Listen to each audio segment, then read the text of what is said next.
Le président colombien Gustavo Petro a ordonné mardi aux forces de sécurité de cesser de partager des informations de renseignement avec les États-Unis jusqu'à ce que l'administration Trump cesse les attaques contre les embarcations suspectées de trafic de drogue dans les Caraïbes. Les relations entre les deux pays se détériorent. Dans un message sur le réseau social X, Petro a demandé à l'armée colombienne de suspendre les communications et autres accords avec les agences de sécurité américaines jusqu'à ce que les États-Unis cessent les attaques contre les bateaux suspectés de transporter de la drogue. Petro a souligné que la lutte contre la drogue doit être soumise aux droits de l'homme des peuples des Caraïbes. Il n'est pas encore clair quelles informations la Colombie cessera de partager avec les États-Unis.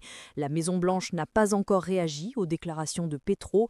Selon l'administration Trump, au moins 75 personnes ont été tuées dans les eaux internationales depuis août. Les attaques ont commencé près des côtes du Venezuela et se sont déplacées vers le Pacifique oriental, où des embarcations près du Mexique ont été ciblées.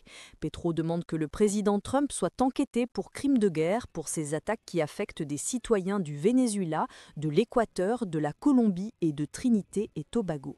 Petro a été critique envers les politiques américaines sur la drogue, accusant qu'elles ciblent les paysans qui cultivent la cocaïne au lieu des grands trafiquants. Il a rencontré la famille d'un pêcheur colombien tué dans ces attaques. Il n'avait pas besoin d'être tué, a déclaré Petro lors d'un sommet entre les dirigeants d'Amérique latine et de l'UE organisé par la Colombie.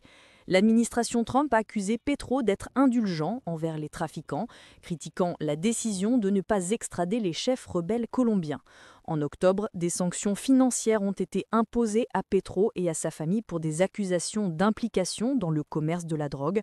Le secrétaire au Trésor Scott Bessent a déclaré que Petro a permis au cartel de la drogue de prospérer.